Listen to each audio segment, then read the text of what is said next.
event is being recorded and attendance is consent to being photographed with images and recordings made publicly available. There are also note cards that you may have seen as you're walking in. There are also note cards in the bags on the aisles. If you have questions, there'll be a question and answer session after the speakers. Please fill out your question on the note card, put it in the bag, someone will come around and we'll present the questions during that part of the forum.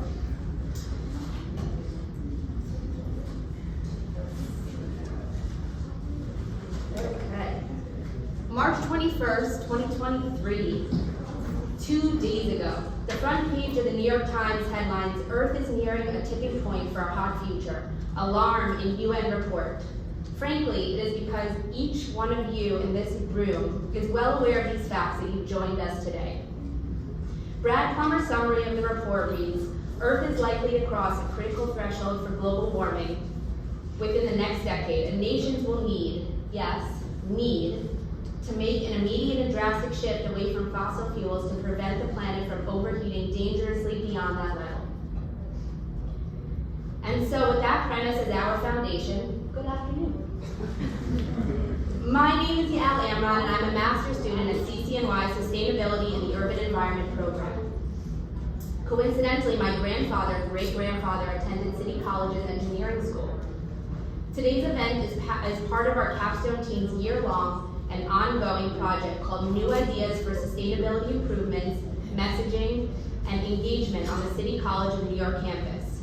A large component of this project is to introduce and encourage CCNY to implement sustainability projects that will dramatically reduce greenhouse gas emissions. Even more so, our Capstone team hopes to raise awareness about sustainability on campus, on campus, and to have students, professors, and neighborhood members alike pitch in with their interests and move projects forward. Off the bat, I'd like to thank President Boudreau for attending this event, and with that, I'd like to give him a few minutes to speak.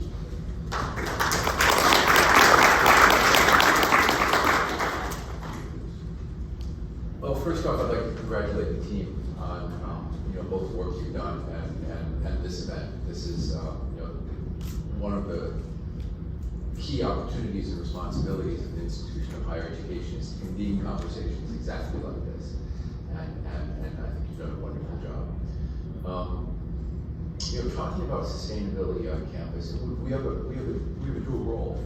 Right? On the one hand, we have the second largest physical plant on the island of Manhattan. The first is Con Edison, the second is CCNY.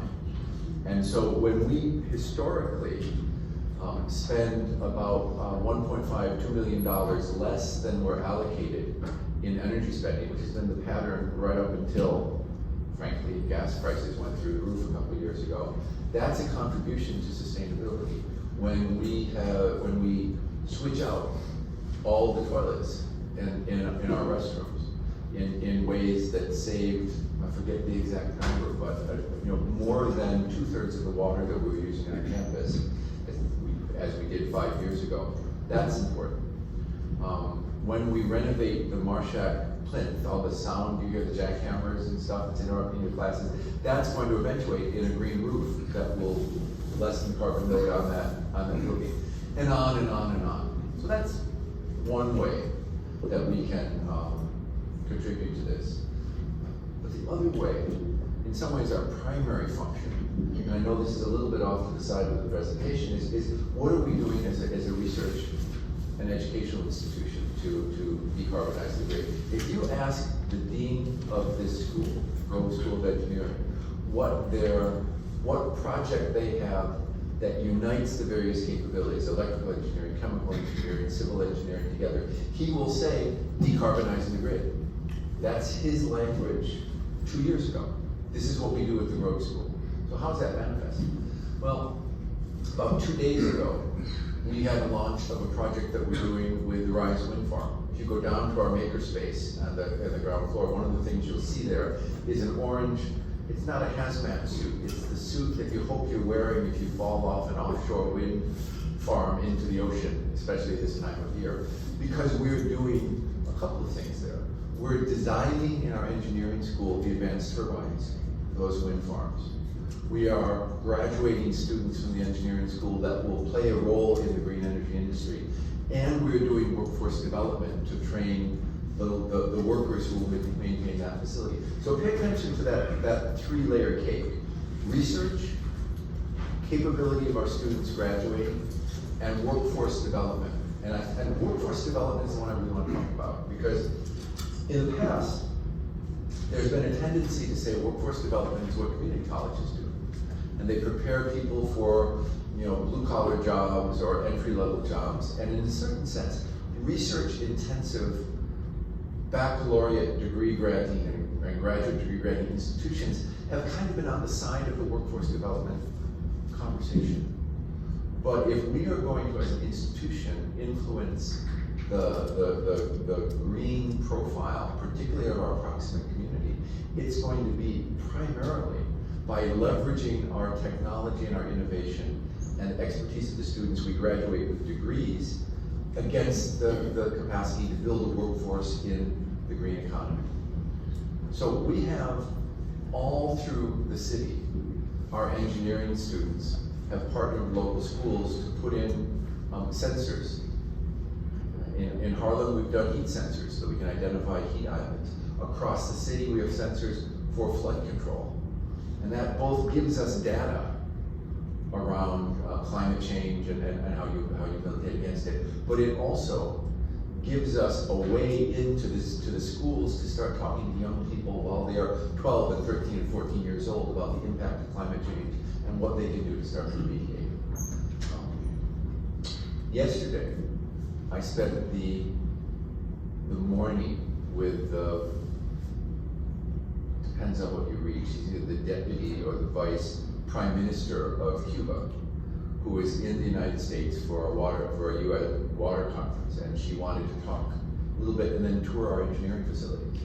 She's a hydraulic engineer, and so we set her up to look at our atmospheric and water resources we have in the engineering school. But before she went there, we took her down to our energy center, where she was looking at the batteries, that we're developing for NASA to go on this Venus mission that they're planning 20 years from now.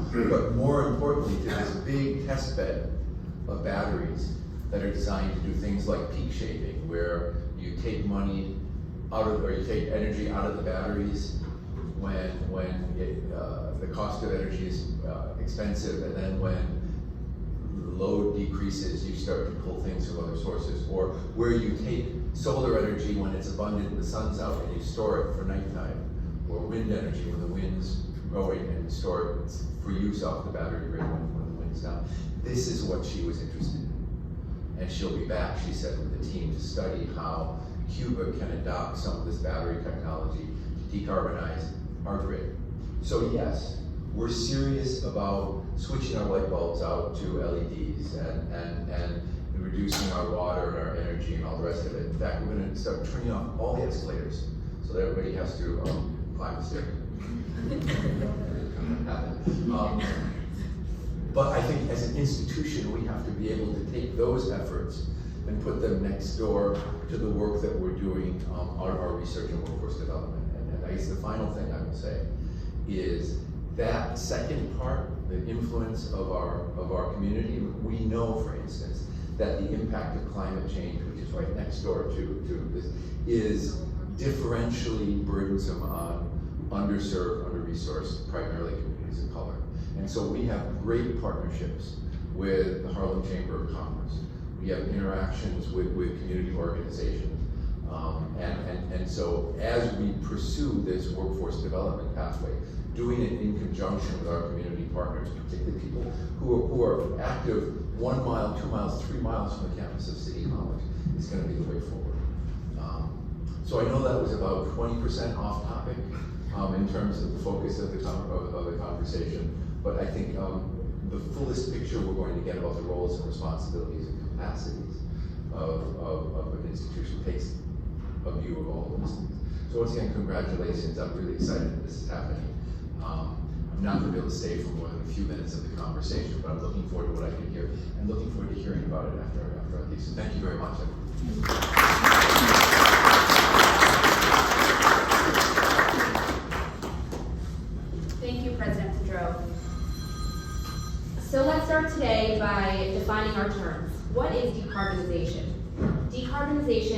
reduction and elimination of carbon dioxide emissions from a process such as manufacturing or the production of energy. What makes decarbonization so relevant to CUNY and CCNY? Well, in 2019, New York City's Climate Mobilization Act, or Local Law 97, was passed. Under this law, applicable buildings over 25,000 square feet must not exceed specific carbon emissions limits starting as soon as 2024. Depending on the occupancy and use type of the building, many buildings will need to implement energy efficiency projects to reduce consumption and ensure they will be below the emissions limits. Unfortunately, in writing the law, the city opted out of requiring any city-owned building to comply. This loophole should not be CUNY's reason to opt out of pursuing aggressive decarbonization. The school's administration must take a strong stance on carbon reductions and find funding for projects. There have been energy efficiency projects completed at CCNY. The variable frequency drivers, which modulate the frequency to motors of the HVAC system's air handling units, are being upgraded. This project will reduce electricity. Additionally, some of the lighting in the NAP building has been switched out to LED bulbs, reducing the building's load. Furthermore, CUNY Conserves has put together the NY Solar Map. To achieve reductions on the scale required by the law, CCNY and CUNY will need to implement major capital projects. Today we will discuss the following: responsible waste management, parking lot solar, rooftop solar, sustainability planning and metrics, and sustainability legislation. We have the honor of hearing from CCNY Professor of Chemical Engineering and Director of the Earth Engineering Center, Marco Castaldi, CCNY Associate Professor of Electrical Engineering, Ahmed Mohammed, Program Manager of the Affordable Solar Program at Solar One, Annika Wister-Jones, Assistant Vice President of Columbia University's Office of Sustainability, Jessica Prada, and Chief of Staff to New York State Assembly Member Ines Dickens-Lermont Mays. With that, I'd like to introduce Professor Marco Castaldi. Professor Castaldi is an internationally recognized expert and consultant in air emissions, combustion, and catalysis, and today we will discuss responsible waste management.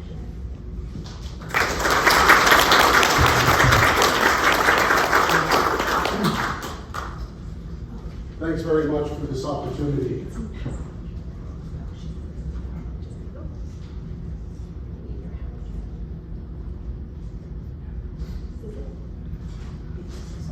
No, you just have that's the one.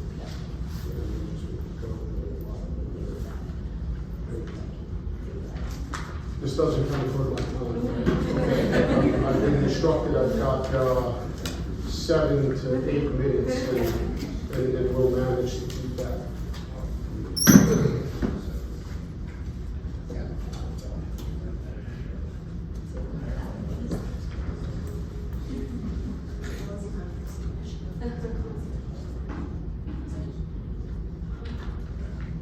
Let's see, is that this one?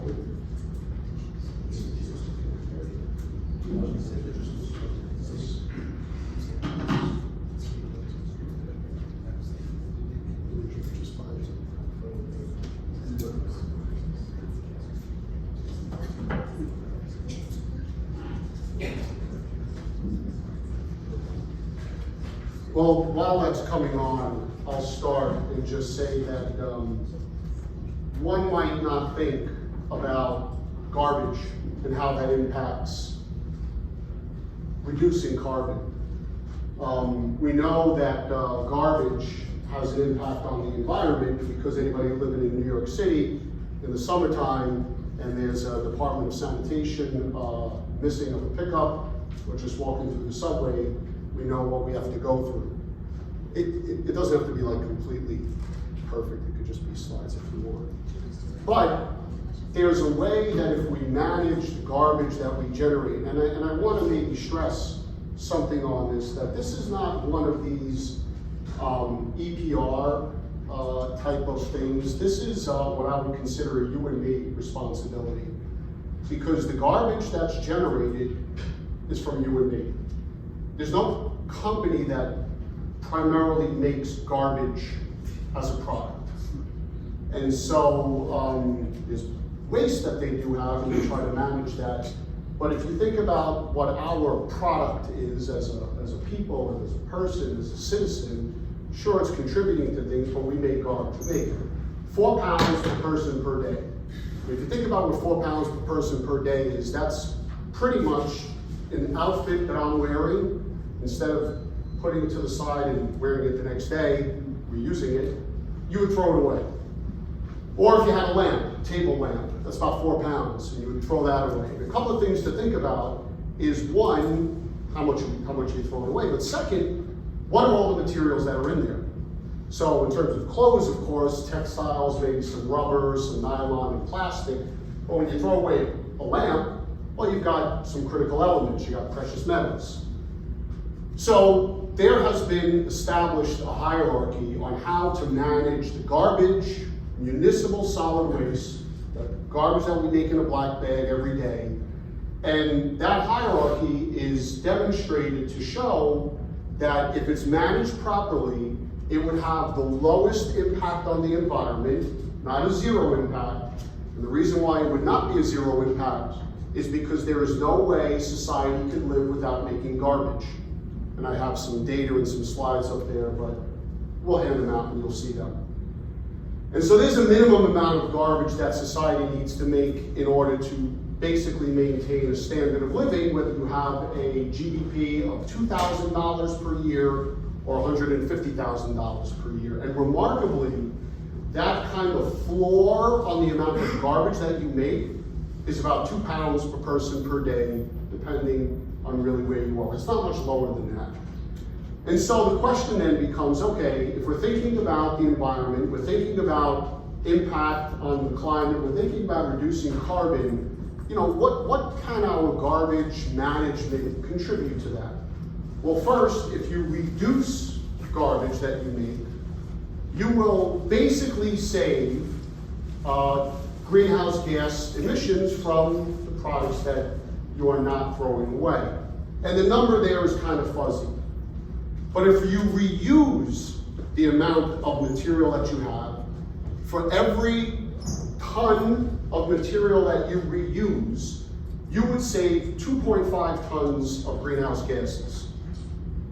If you recycle garbage, or you recycle the material, for every ton of recycling that you do, you would save about 2.3 tons of GHGs per ton of recycling.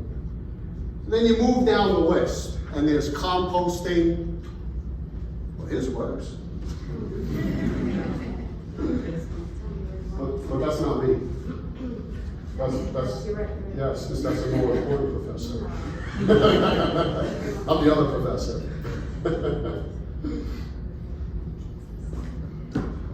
And so, that's not me. That's me. Okay, I'll leave that, that's fine. That's fine. You'll distribute the slides, right? Okay, so that's fine. So you can see these numbers. But where I was going with this was now you also have things like composting, which very important. And there you'll save, you know, maybe depending on what it is, half a ton or so of greenhouse gases per ton of material that you compost. Now, I mentioned about the materials that's in there. I mentioned what the garbage is made up of. If you can't reduce, if you can't reuse, if you can't recycle, if you can't compost or anaerobic digest, the next best thing that's demonstrated on the sustainable waste hierarchy is to extract the energy in the materials. So if you extract the energy in the materials from the garbage, we could discuss how to do that, but primarily by burning it and recovering the energy and then recovering the materials, you save about 1 ton of greenhouse gases per ton of garbage that you convert to waste and convert to energy and pull the material out. And then finally, there's landfilling. Now, landfilling is has a possibility of reducing greenhouse gases because when you landfill things, it makes gases that could be recovered and then used for energy in place of fossil fuel. But there, you're saving about 0.01 ton of greenhouse gas per ton of waste that goes into a landfill. So when you think of these numbers, that waste hierarchy is not only impact to the environment on a number of different categories, it sort of follows the greenhouse gas savings. However, there's some issues with this. First, you can't reuse everything. Second, you can't recycle everything. Third, you can't compost everything. And when you think about recycling and you think about composting, there are large opportunities to increase those activities, but only for pure waste streams. And this is what's getting to how, let's say, City College could contribute to reducing greenhouse gas emissions by just managing their waste better. If anybody is familiar, with all due respect, President Boudreau, I'll just make a comment for effect. If anybody has been in the Steinman building, which is where you are now, we have multiple garbage bins, and they are designated garbage. Oh, there we go. They are designated garbage. Well, this is to show that it's 2 pounds per person per day, but I know we've cut into my numbers, so that's okay. And I'll leave these numbers up here so you can see them. So, if you take paper, you put it in the right bin, and you take plastic and you put it in the right bin, and then you take organics, the food waste, put it in the right bin, and if those bins were to be taken individually and brought to a special holding receptacle, a special bin that only had plastics, that only had organics, then we would really be able to increase the recycling and the composting rate. But if anybody's been in Steinman, I imagine we've seen some staff members who are doing a great job keeping the place clean, take the plastic bin, throw it in there, and then take the organic and throw it in the same one, and then take the plastic. And so what happens there is, of course, they're just going around doing their job, trying to pick up the garbage. But we've spent the time, the citizens, the consumer, to put them in the right, and it gets mixed in. Once it's mixed, the only option is to landfill it, which we see how little we would get, or to send it to a waste energy facility. But you see, these are not the 2 best amounts of CO2 reductions you can get. You can get a lot more if you recycle and so on. So one way that could happen is to have the custodial staff have individual routes similar to the way the Department of Sanitation has it. Today, we will have the custodial staff pick up paper, only paper, just paper. If there's other stuff in there, don't pick it up. And another day, pick up plastic, just plastic, only plastic. You know what plastic looks like? Pick that up. And the same thing with glass. And then finally, we will get mixed waste. It's inevitable. And okay, now only pick up mixed waste. And if we do that, there really is a potential to move from the recycling rate of about 10% to probably 30 or 50%. That's not 100%. You cannot 100% recycle everything, but that's a big difference. And the same thing for composting and aerobic digestion. Sure, so my time is about up, but you'll have these slides, and what I encourage you to think about are 2 things. One is, we make the garbage. That's what we make. And we have the ability to take that garbage that we make and separate it into the right bin. That is 75% of the battle. Because then the other 25%, someone like President Boudreau says to the staff, look, here's what we're gonna do. Just pick up the plastic today. Yeah, but there's some bins in there, it's got a lot of plastic. No, leave those there, that's mixed. Just plastic. And students and staff and faculty and everyone are doing a good job with it. So I would encourage you to think about when you're throwing something away, spend time to separate it. 2 to 3 minutes of your time would save tons and tons of CO2 in the environment. So, thank you.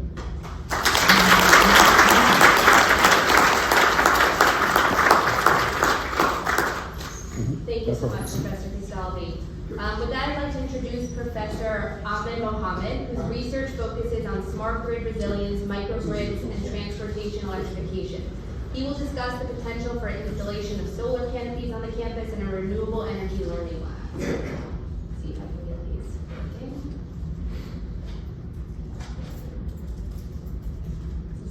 Now, if only my slides stay, you have to talk about something else. If I press BPM, though, is it? No, it's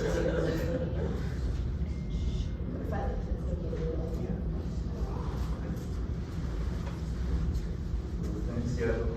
I'll put my stopwatch here. I'll try in 7 minutes to talk about 3 things. Well, this is who I'm working with, the team, Professor Banerjee, Michael Walker, myself, and also the president who is supporting a lot of this. I'll talk about 3 things. A general overview of the power grid, so we all know what we're talking about, and a couple of research projects as samples. And then the education and work post-training activities.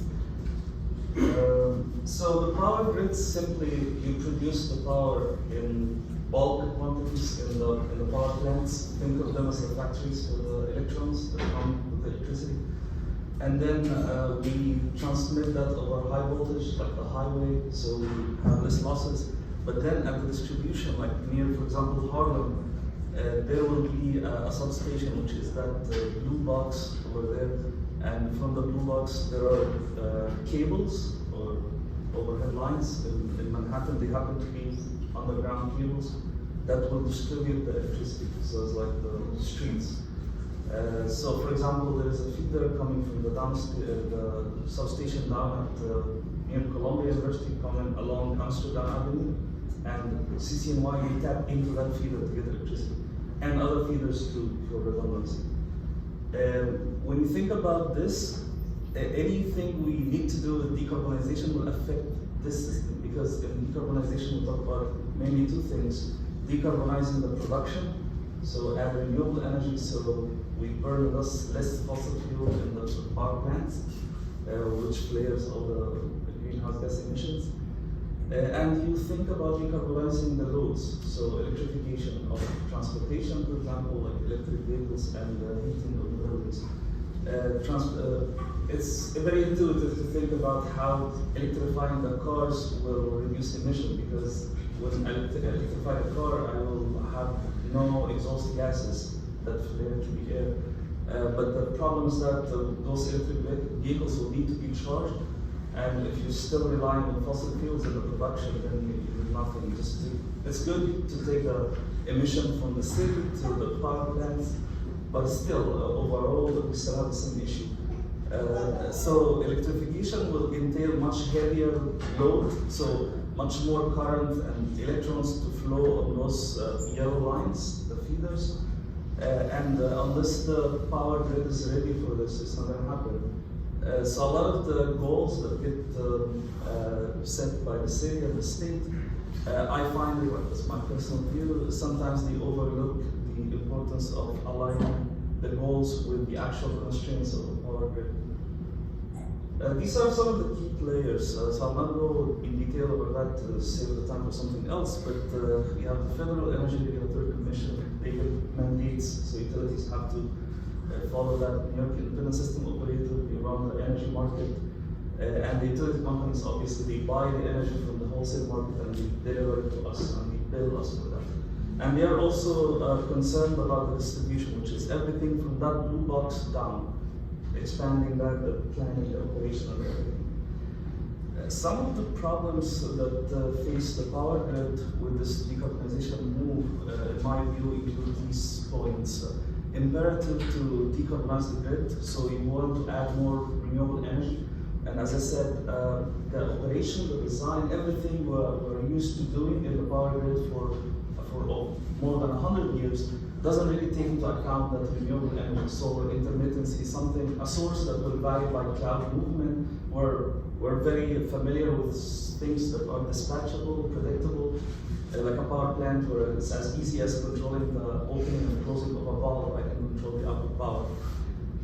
So that's something we need to be concerned about. The other thing is the growing load demand due to electrification of transportation and heating sectors, for example. And then the resiliency. So in the power grid, we like to think of the power grid as a very reliable system as compared to how many times you lose power as compared to losing the signal on your phone. But someone may argue that, during 2012 or 2003, we had this big blackout, we lost power for 7 days. Well, I agree. So the power grid is reliable, it's not resilient. And we distinguish between the reliability, which has to do with small events that happen frequently, and power grid does well in that, versus resiliency, which has to do with low frequency, high impact events like a hurricane or a storm. I joined City College almost 10 years ago, and we have a research group. We do a lot of research with federal agencies and with industry, like the utility company. We do a lot of research projects. So I will go over a couple of them, and I focused on the community microgrid one that Michael Walker and I is here. We worked on it together because I saw in the speakers, Lawrence and Lermont, working on community energy projects. So in the community microgrid project, which is, we still want to hopefully make it happen, but we're thinking here of solving two big issues. One is the issue of when you have a lot of renewable energy in the grid, the technology-related aspect or challenge of who will manage these resources with their variability, and will you let the utility worry about them, or you want to offload some of that control burden to community projects where you have local controllers that will take care of that. So there's the technological aspect, but there's also the important community aspect, because according to a statistic from a DOE, a very interesting statistic to me, only 15% of the recent solar installations benefited low to moderate income communities, which is shocking to me, because renewable energy is viewed as something that will improve energy justice and make the energy burden homogeneous across all economic sectors. So by community energy project, simply the idea is to have a community energy project where renewable energy are all share, or community shares ownership and benefits of renewable energy projects. And of course, I'll not go through all the details, but I'll be happy to take it offline. But for something like this, you would have to solve a lot of regulatory and regulatory issues, and we sort things out related to finances and all of that. But there is also the technology-related challenges. And since I have only 3 minutes, I'll go quickly over this one. But this one is the project we helped Con Edison design, like a system where on one of their substations they will be having an energy storage system, and right next to that substation there is a car dealership, and they will put canopy solar and chargers for electric vehicles, and we helped them with design and planning and so on. I'm not go over this because I want to go to the last one. When I say the initiative, all we do is to really compile a lot of the efforts that we have been doing, but like dispersed effort here and there, and we are making it like an initiative. And it all stemmed from a couple of big grants that we got recently. One to deploy a solar system and electric vehicle chargers and energy storage system at the NAC parking lot. So that will be a very nice facility because we can get access to the real-time measurements in the lab, which the lab will be located here. And we also got funding in the same lab to have like a SCADA system that monitors and training equipment. So hopefully very soon, where the funding is there, we'll have to go through some hassle with purchasing and so on and so forth. But soon we will have a room where we have, it looks like a control room of a power grid. But that control room will be monitoring and controlling that system on the NAC parking lot, plus of course the energy storage systems that are in the building that the President also mentioned. And the key thing about this lab is the industry partnership. So we have been working with the industry already. That's the reason why I put the sample project. But we want to have their input on our courses and curriculum, so they tell us what they really need the power engineers of the future, what knowledge or skills they need power engineers to have, along with other partners, and also some other agreements related to internships and giving them access easily to our students so we can, for hiring purposes and so on. So it would look something like this. You have the NAC parking lot, there's an installation there. At the Grove School of Engineering, there will be also battery installation. And there will be a lab where we do both. We can do real-time monitoring and control of that system, and at the same time, the students will be getting the experience of working with a real facility. This is how I have like a video like walkthrough, but it would pretty much look like this. These are the actual equipment that we get from a German company called Lucas Knowles. So they develop state-of-the-art equipment for training for the students to learn about wind and solar energy and machines and so on and so forth.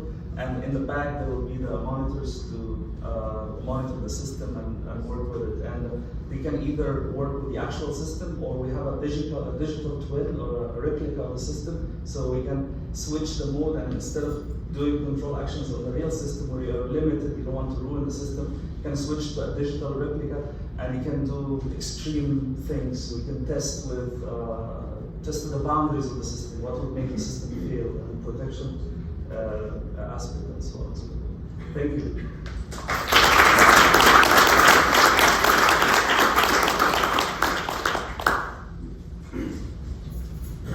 Thank you, Professor Mohammed.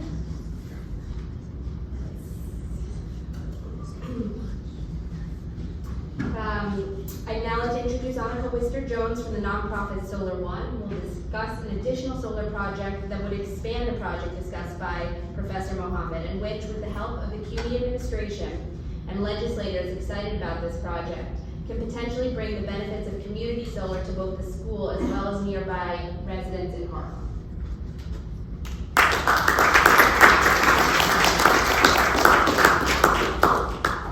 Hi everyone. For better or for worse, I do not have a full presentation, so maybe that makes things easier.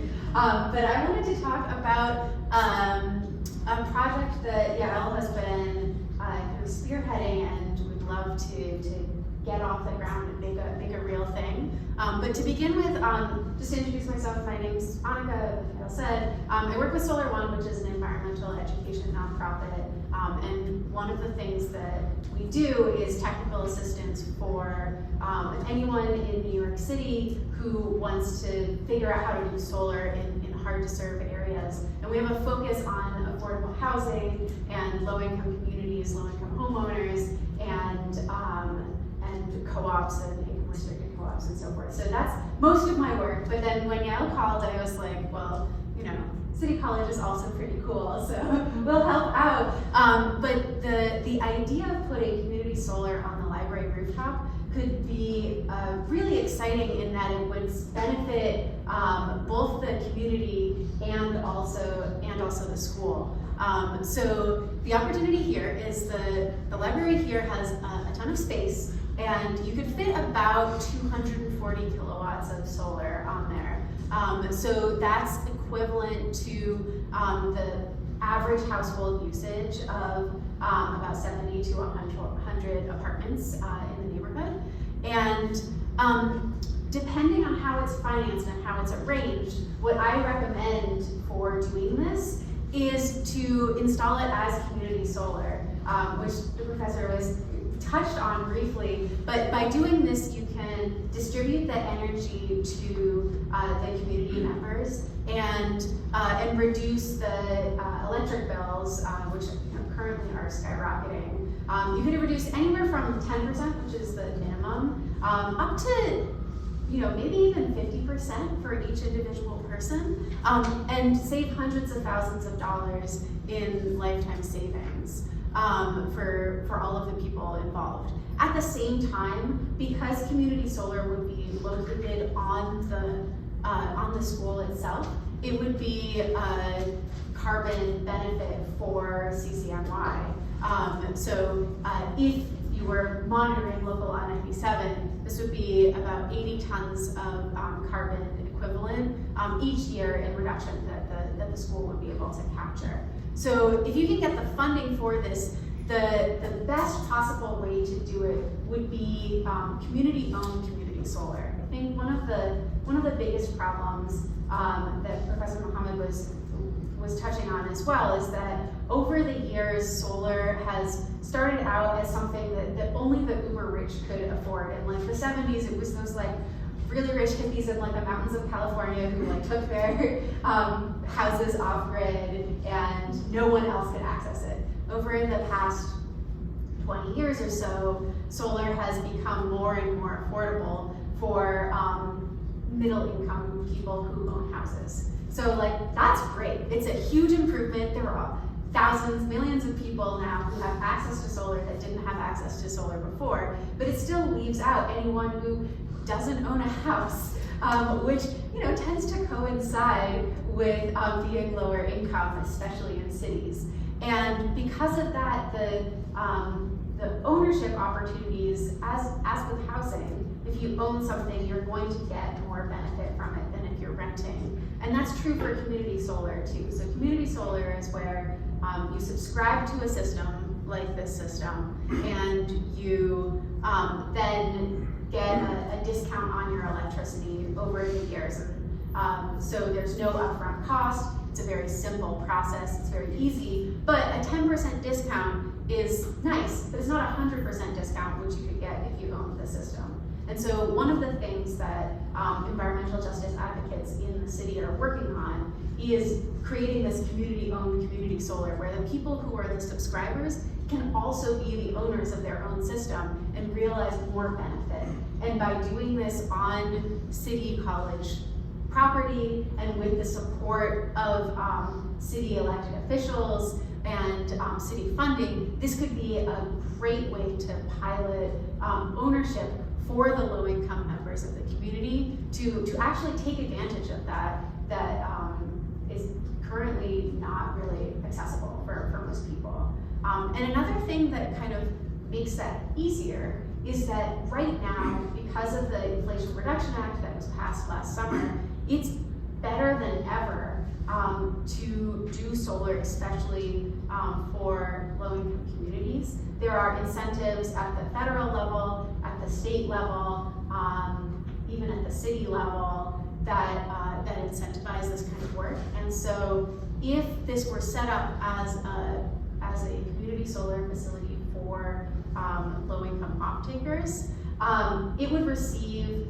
a 50% and perhaps more tax credit from the federal government, and also a tax credit from the city, and an upfront rebate from the state, which could cover probably around 80% of the cost of the system would be covered by existing incentives that any solar system would get. And so the amount that would actually need to be invested in this from city officials is much lower than it ever has been before, and that kind of paves the way for making it an opportunity for ownership and a real stake for the Harlem community that's based here on City College. So that's the idea that Yael has been working on, and I'm happy to help her do that and figure out how to make it work and how to bring it into the community. We act as a fantastic partner on things like this, and so my recommendation would be to work with organizations like We Act and the New York Environmental Justice Alliance on creating this kind of community-owned community solar. Thank you.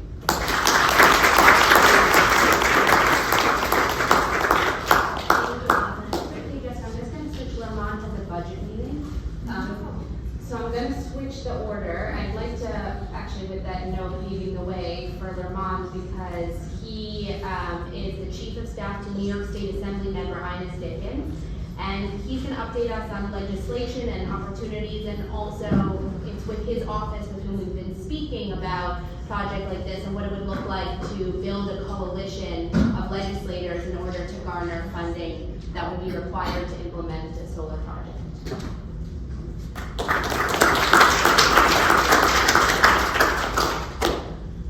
Thank you again, Yael and Stephanie Rose, for inviting our office. And I want to say, as a CCNY graduate myself from John Jay College, that I'm so happy to be here to see so many future leaders, not only in our community, but on the issue of environmental justice and environmental activities such as decarbonization in the city and state of New York. On behalf of the Assemblymember, I would like to say that when she first came into politics as a second-generation elected official, her main focus has always been affordable ownership, small business environment development, and also improving the lives of people who live in her community. Up until the day of Superstorm Sandy. Superstorm Sandy taught us a great deal in terms of the city's infrastructure, its ability to deliver resources to people in need, and our inability in order to effectively do any of it at all.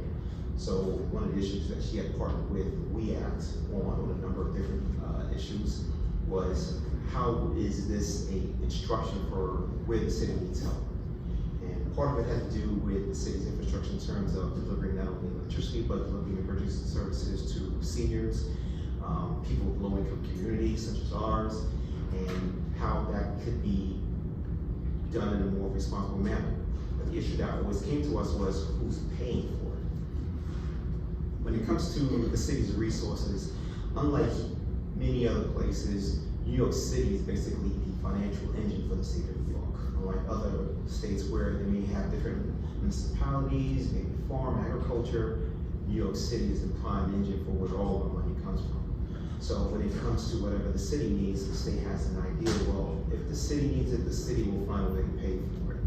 If the state needs it, the city will find a way to pay for it as well. So it was always a back and forth. So when she decided to make her attempt to go into the state assembly, she wanted to find out more in terms of why that's the case.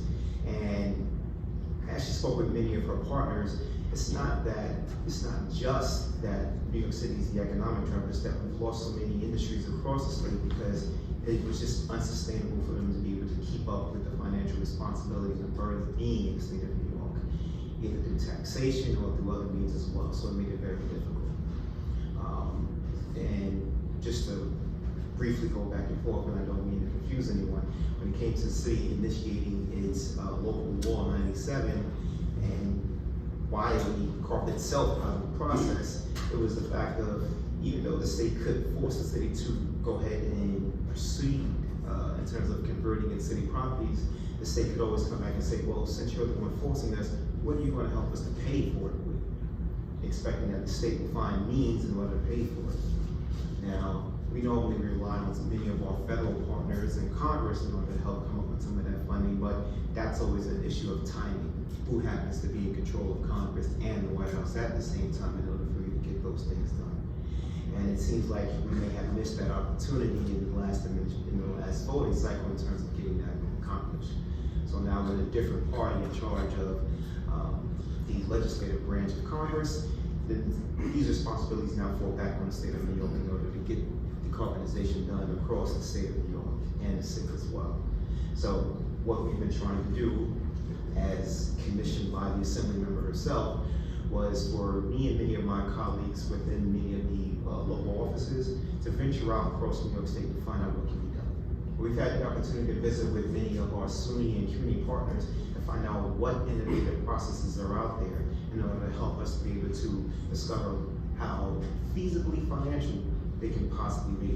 And what we've discovered greatly to our benefit is that many of the efforts that have come forth by Professor Giraldi, Ahmed, is that many of the issues and others as well is that they're not that expensive enough for people to pull it off.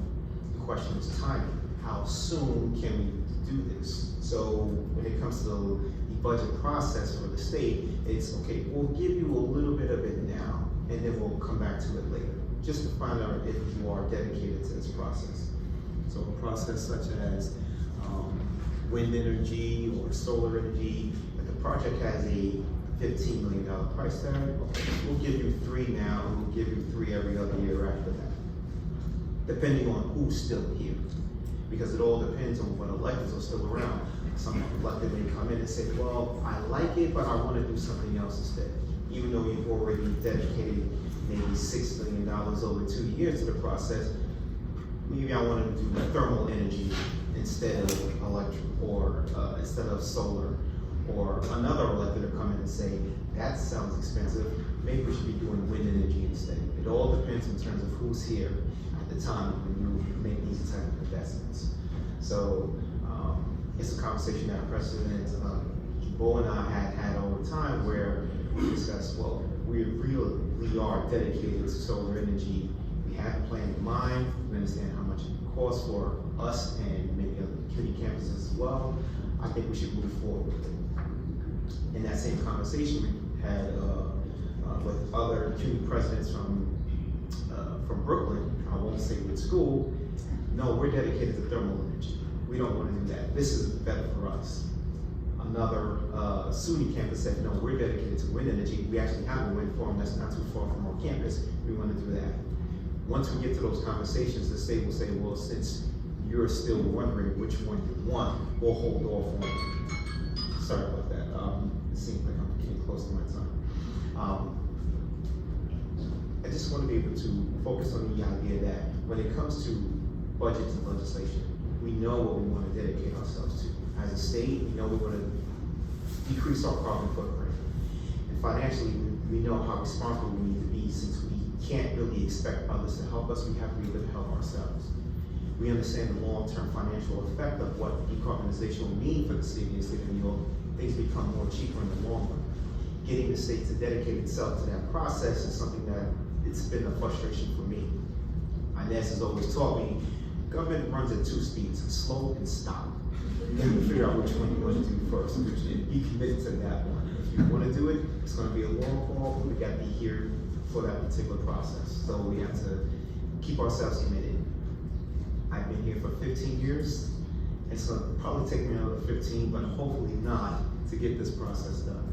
So I'm sorry to be short on my time, but I do have a budget hearing to get to, and as usual, I'm always in a number of different conversations with students, faculty, community presidents in terms of keeping the conversation going, keeping the conversation alive, because the iron is hot and we can pull this off within my lifetime.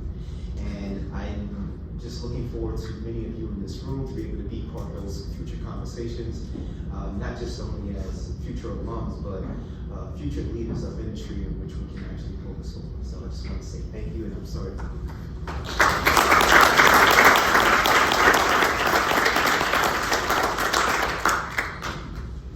Thank you, Ramon. And now I'd like to introduce Jessica Prada. Jessica leads Columbia University's WISE initiative, bringing together staff, students, and faculty to achieve campus sustainability goals.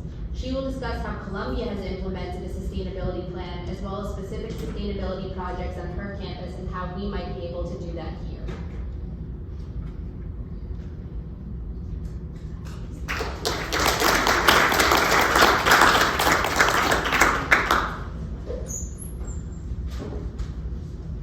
Hey everyone, it's nice to be here. My name is Jess Prada. And just before I start, I just wanted to say thank you and hats off. Really, you guys did it. This is such a tremendous showing of support for this work, and I'm sure I know a lot of work went into it. I'm glad to be a part of it, but just thank you for doing it and congratulations. So I'd like to talk a little bit about our sustainability effort at Columbia. I've been at Columbia about 10 years. I'm going to try and blow through these slides, but I'm not the kind of person to start at the end and read the last page of a book, but I'm going to start at the end here, and then I'm going to work our way back. Columbia in 2021 launched a sustainability plan called Plan 2030, and it puts us on a trajectory to reach our goal, our high-level goal of net zero by 2050. The plan is available online. There's 6 sections in the plan, and we're really proud of this work, but I will tell you it took a long time and a lot of hard work and convincing to get to this point. So I wanted to just share with you what our journey looked like, because I thought it would be helpful in answering the question that you seem to be exploring at the school. So before 2013, when I arrived at the university, this is what our sustainability effort looked like. There was a sustainability committee with a number of faculty members, more with a lot of administrators, I would say. Students weren't as much at the central table, although they were advancing their own sustainability efforts. But there were things happening, nothing ultra connected. So there was a fuel oil conversion happening. plate scrapings that the students are doing in the dining halls. There was one of our first meat buildings being built, but ultimately the model wasn't grounded in any sort of hierarchy or any sort of overarching goal. So it's hard for those involved in the work to understand how what they were doing was contributing sort of towards a greater effort or a greater good. And so after a couple of years of observing this and learning more about it, we ultimately applied to do our first STARS report through A-Sheet. And it was through that process that gave us an opportunity to pull together the university's first sustainability summit, where we included our three main groups of stakeholders, right? Our students, faculty, and administrators that were driving the operational side of the university work.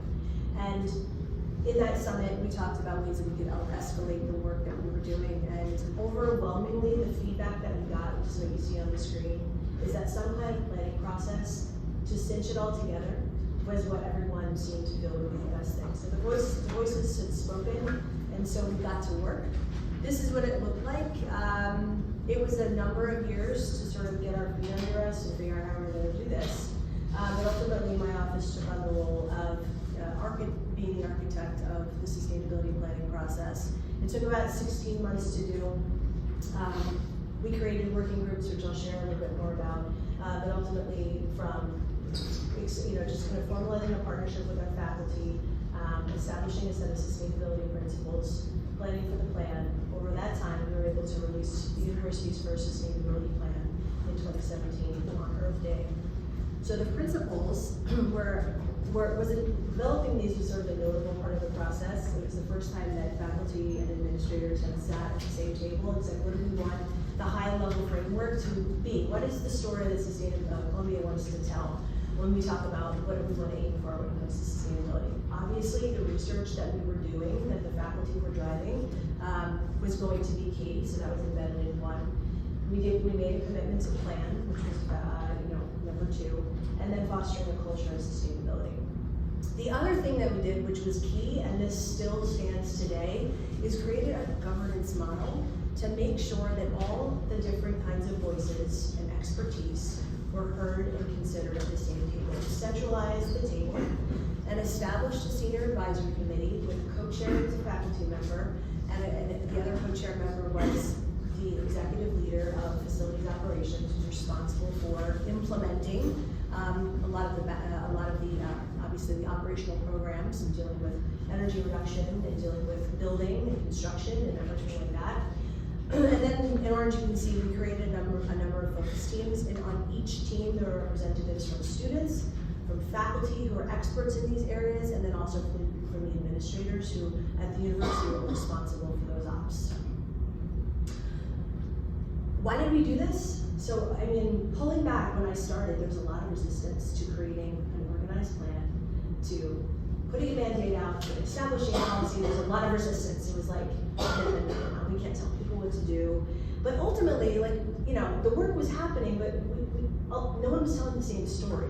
So we kept bumping up against the real need for it, and ultimately that's what made us decide to go with this approach. So that we had a better way of understanding the collective effort of all of our initiatives, and to be able to translate that into a story that made sense, and to be able to then reach higher goals. So it was a responsibility as an academic leader to be a model for sustainability, and we saw that there was actual reputational risk if we didn't take a stand and start trudging down that path.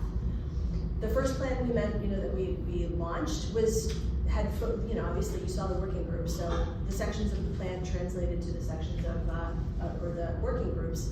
And a big part of the first plan was just getting underneath where we actually were. There's a lot of data we didn't understand. We didn't really know, well, how much waste are we actually generating? Like, how can we actually get that and look at that in a comprehensive way?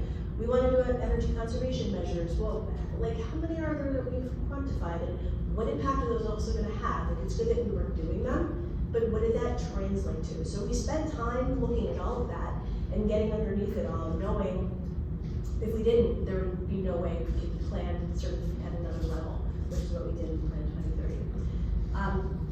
You spoke a lot about greenhouse gas emissions and the translation of how do you consider waste as a part of a greenhouse gas emission inventory. inventory, and how do you consider the way that we commute as having an impact, right? Well, all of this is, all of these impact areas are quantified into scopes, and the greenhouse gas protocol is an international standard, and so this is what we gravitated to. We sort of got our greenhouse gas inventory in line. That took a long time, there was a lot of data, it was messy. We took time to organize it and try to understand where we were and also see where there was opportunity. So by the time Plan 2030 came around, we said, all right, we've got our grounding under us, and we can now expand. So the larger square that you see in the sections that we looked at as part of Plan 2030, and what we were able to then do is to consider some of these laws and legislation that we've been talking about, which were coming down the pike, and integrate that into like we're thinking about our plans. Columbia just recently launched a climate school, so obviously the stakes were even higher, given that the school was going out with this climate school. And the academic side, we had even more of an obligation to continue to walk the walk and make sure that what was happening operationally was a reflection of the institutional commitment. And Plan 2030 ultimately, checks all of those boxes. We ensured that it was grounded in climate science. We took into consideration our faculty expertise. We referred to a number of leading organizations, the Science Based Target Initiative, UNEP, the Paris Agreement, and we tried to align the best way we could this plan with what we felt our responsibility was as part of our global citizens. And there's still so much work to be done. The process I talked about looks really pretty on a slide right now, but it was messy. And it took a long time to figure out how, what the right way to do it was. And we're still working on it. And there's still more work to do, as you can see. But having a community of other higher ed institutions and organizations that are also doing this kind of work was helpful. We learned a lot from each other on it. And so I remain a resource to this school as needed. Because I think that's really important to sort of exchange best practices, and if there's any way that we can be helpful, I would love to be, and it's just lovely to be here. And so I appreciate the time and you're listening to me, and let's go get it.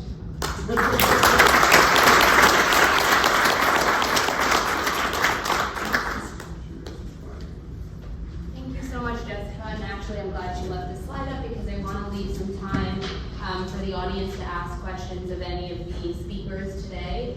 And I appreciate, Jessica, you saying you'll remain as a resource, because I figured that is going to be incredibly helpful in the next steps for the school. So there were cards that maybe some people took and wrote down questions, and we can pass them back here, but if not, we can also just raise hands and ask questions. My question is to Jessica. Would you skip the presentation? Hi. The biggest roadblock that you face currently to equality in terms of scope 1, scope 2, and scope 3 issues? The biggest challenge that we have is just sort of obtaining the data and centralize it. I think that, a big part of it is that we have a number of different campuses, and the way that we've organized our inventory doesn't always align with how the data has been kept. And so I think it's just a lot of making sure that our data is complete. We have a representation from all of our buildings, and everything is clean, where maybe it isn't always looked at in that granular detail. So I think the data is there for our building utilities and for our access to those sorts of things. It's centralized and now part of the framework. Looking at some of the other scopes, like obtaining data on our commuting and our business travel and things like that, we had to, in some cases, come up with new processes and work with partners we had before. And so, that takes a little bit. Is there a mismatch with the auditing and the quality reporting? Well, every year when we submit our greenhouse gas inventory, we submit it to the climate registry, and we have to go through a verification process. That was part of our commitment in the first plan, to make sure that we were doing it right and to get guidance on where we needed to improve. So that was helpful for us, and ultimately, go through a verification process that you can sort of stand firmly in putting that out to the public. It's just a nice check to have.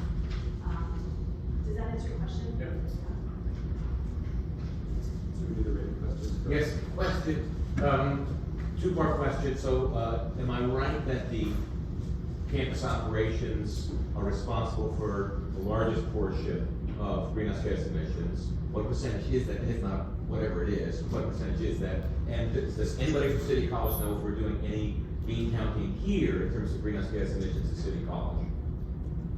So I guess the first part's for you. You'll go to Ann, okay. Can you all hear me, or do I need to go? You can hear me, right?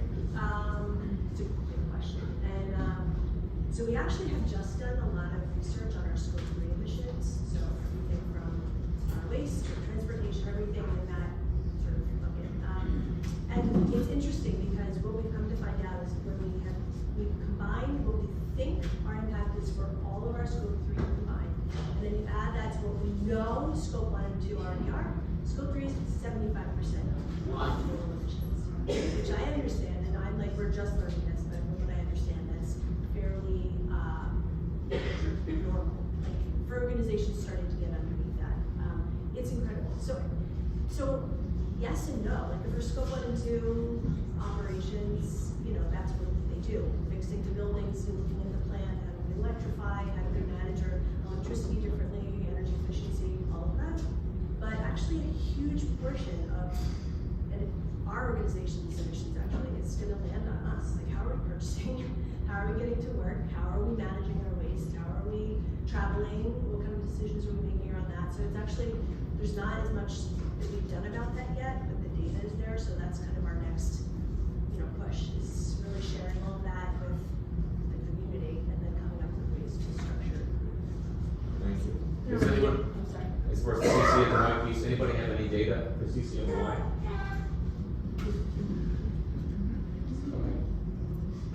I'm gonna read a few off the cards.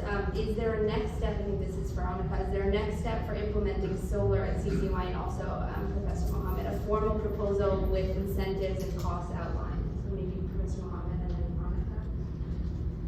For the project I talked about, there was yes a proposal and the funding is already in place to do it.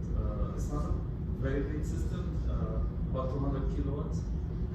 But yeah, there is some documentation if someone's interested, I'll be happy to share some of that. Yeah. And Annika, maybe you wanna share in terms of the group stuff?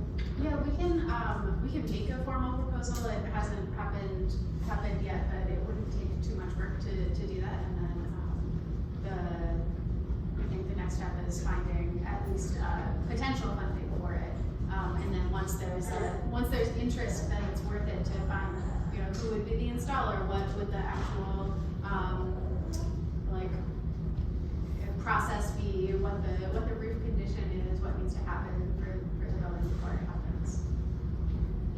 Maybe one more. Professor Castaldi, many municipalities have mixed stream recycling. Are they able to store post-collection? Isn't that more efficient, and could we do it here? Mixed waste recycling? Mixed stream recycling? Mixed stream, single stream, okay. Yeah, municipalities have that, but that requires a large infrastructure. So I don't know who answer that question, but makes it easier on the consumer because you don't have to worry about separating it so precisely, but then it has to go into a system that separates it. So just think about if you commingles plastic and metal and glass. So from a technical standpoint, that's sort of easy because metal's really heavy, glass breaks into small pieces, and plastics could be, you know, floated out. But you need the technology to do that. And so I'd imagine and there are facilities like that, they're called material recovery facilities, and a lot of the waste that New York City generates goes to material recovery facilities in Westchester County and in some of the boroughs, and that they do a lot of separating, but in that separating is also loss. And that loss is usually more than if the individual person would do the separation, because we could do it more cleanly. That answers that question. I have a follow-up question to that. I think something that I find frustrating is how you say that, like, as humans, we produce waste. But if you look at the system that we're in, it's almost impossible to dodge waste. Right? You go to the store, everything is wrapped in single-use plastic. what do you, like, if you're gonna say like, oh, it's our responsibility to deal with this waste, when like companies that are billion-dollar companies can just make as much waste as they want and then drop it on our heads, why is that our burden? Why should we have to deal with that or think about that? Okay, that's, I like at City College, we actually make measurements of the pollution using LiDAR systems that measure the pollution and the wind energy in this region, and also we merge that with the New York State Mesonet systems that also make those measurements. But we have systems on our roofs that make measurements of the pollution as a function of height. Just to answer that question, because that's an excellent question, and I only have a few minutes, so I just wanted to kind of get the message across. It's a joint responsibility, right? So where our, let's say, major contribution comes in is to honestly reduce the amount of waste that we could possibly make, or just take steps toward reusable bags and so on. These are small steps. The bigger steps that we can do are then, when we have the garbage, is to separate it. Because single-use plastics that wrap the chicken to keep it safe and allow it to be transported and stay for a long amount of time so that food doesn't turn into waste is helpful. But now, instead of wrapping up that with some tin foil or something, if we were to keep those separate, that has a path for recycling, right? So it's not just our burden, but I think we can have a very large impact in that by keeping it separate. But then you're right, the companies, and they are making strides toward that. I'll give you a specific example. Companies that make containers, milk containers, detergent containers, have done two things. They've thinned out the amount of plastic, and you'll notice this in water bottles. You almost can't even hold the middle of it because this is thinning it out, so less material. But the second one is they're recovering plastics that would not make it into a good product. It's not going to make it into a urine-colored water bottle. So they say, okay, we could take that, and in order to keep the strength of a container, we could have a very thin plastic on the environment side, a very thin plastic on the product side, keep that performance, preserve the product, prevent it from the environment, but in the center, fill it with recycled plastic that couldn't go to a product or doesn't have really, and just makes it rigid. So there are those types of, but it is a joint effort, and I think not one solution is going to be the answer, but that these are the things that we have to think about and push on. Before we go back to the written questions, I just want to have one more thing. There is a bill right now in the New York State Assembly and Senate called the Extended Producer Responsibility Program Bill, which would do precisely that, make companies responsible for the financial costs of recycling their products. So definitely write some letters to your Assembly people and senators, because that would make a huge difference. Should we get back to the written questions? I actually put in a written question, so I'll just say it out loud. I'm not sure about Columbia, I'm not sure about City College, but we talk about a lot of different ways that the physical infrastructure and practices can be changed to decarbonize. But does anybody here know about the endowments and how much they're supporting the fossil fuel industry, and what efforts are being taken to divest from that?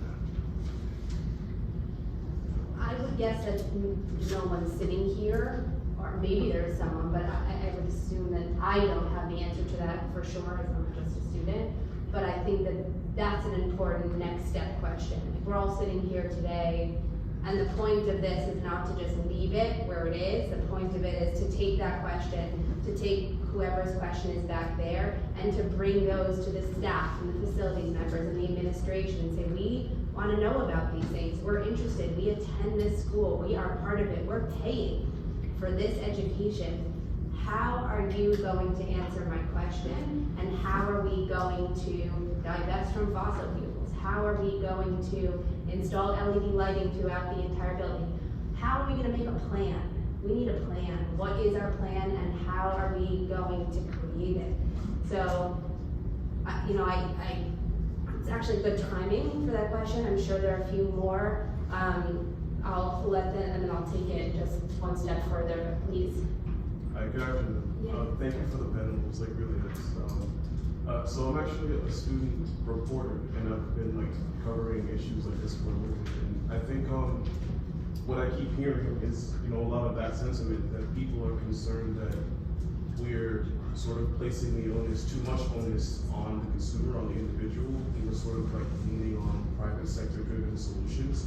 And it just never, it maybe rubs people the wrong way, or could you please explain to us why the solutions that you guys have come up with, that you've spent a lot of time thinking about, and we're really grateful for it, why it's the right direction we're going as opposed to X, Y, or Z? And I'm not going to say that any of these solutions are right. And I think it, again, just goes back to what Jessica said. The administration, there has to be a chart of who are the people that are having these conversations, so that can first and foremost be understood. And then from there, what are the possible projects we can do? And, then begin to take an inventory of, all the buildings and the investments of the school and the classes that are being taught in the school.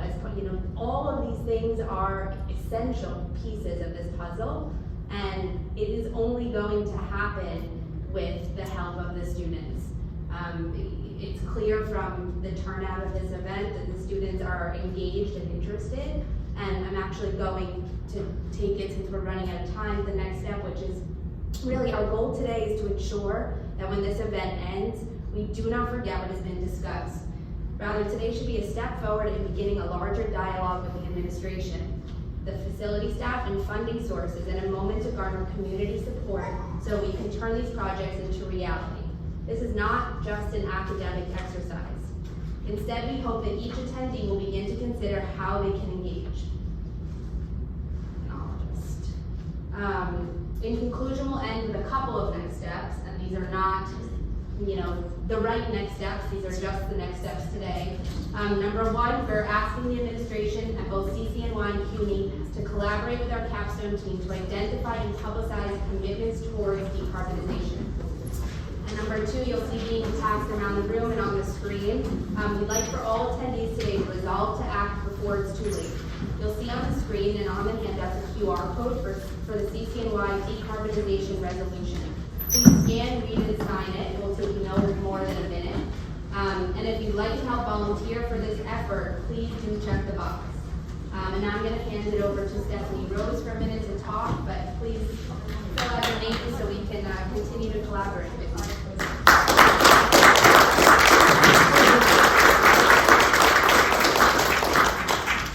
Hello, my name is Stephanie Rose, and it is an honor to work alongside the graduate students in this Capstone team who organized this event, and the PSC CUNY Environmental Justice Working Group members, and PSC CCNY Environmental Justice Working Group members who are here to inspire this work.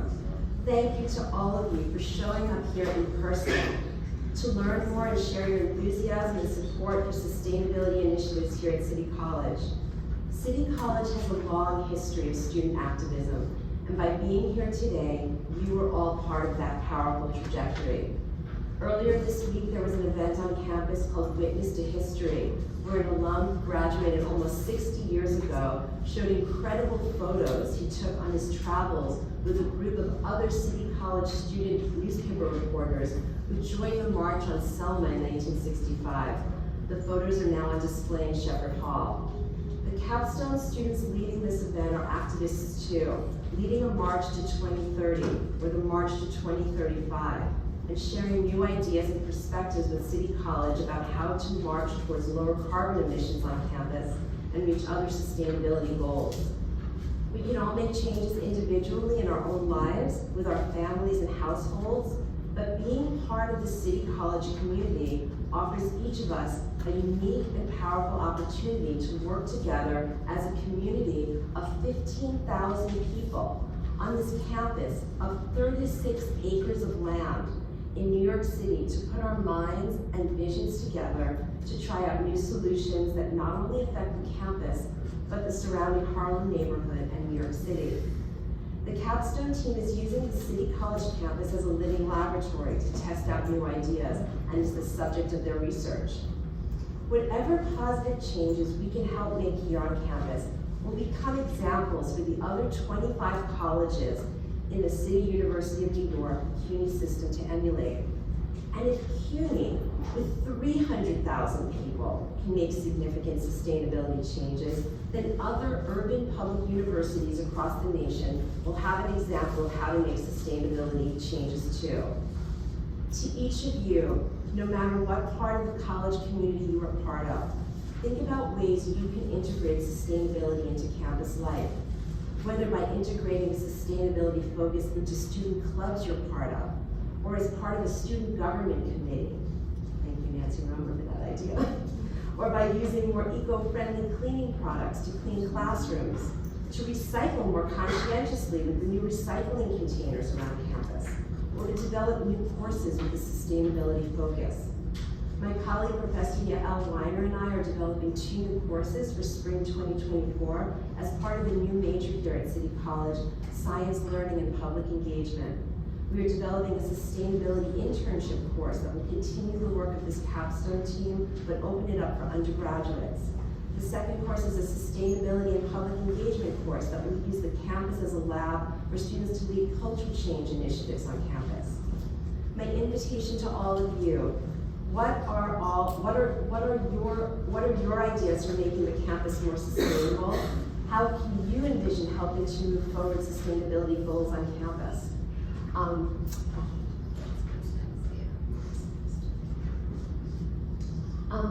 I want to invite everyone here to some upcoming events. On April 20th, here in this room, we're going to have the Earth Week Student Sustainability Action Summit, another collaboration with Columbia University as well and the Harlem community. We're calling it Uniting for Change. Feel free to register. You can scan this code to join us at that event. The event has 3 parts. We're going to start here with 5 City College student teams sharing about their sustainability work. There'll be 5 Columbia Barnard teams sharing about their sustainability work. The second part of the event at about 2:15 will be a walk from City College to Columbia with an environmental justice focus. And then we have a reception at Columbia where we'll have some speakers as well. On Thursday, April 27th, in this room at 12:30 will be the Sustainability Public Service Announcement Screening event. There are 8 classes right now in the spring semester that are working on a common assignment, creating digital messages that are going to play on all the campus screens for Earth Week and through the end of the semester. This event is going to be a chance for a full screening of that student-created media around sustainability issues, so we hope you'll join us. And then the Capstone team, Yael, Alex, Geraldine, and Oscar will be sharing on Wednesday, May 17th at 6:30 in the Spitzer building, new ideas for sustainability improvements, messaging, and engagement on City College New York campus, their final presentation. So on behalf of our Capstone team, we hope you'll reach out to us with any questions, desires to assist with the effort, new ideas. On behalf of our team, reach out to Yael, reach out to me, reach out to Alex, or Geraldine, or Oscar. We would love to hear from you. We can brainstorm ways we can move forward, and we can lead the way together at City College. Thank you for being here.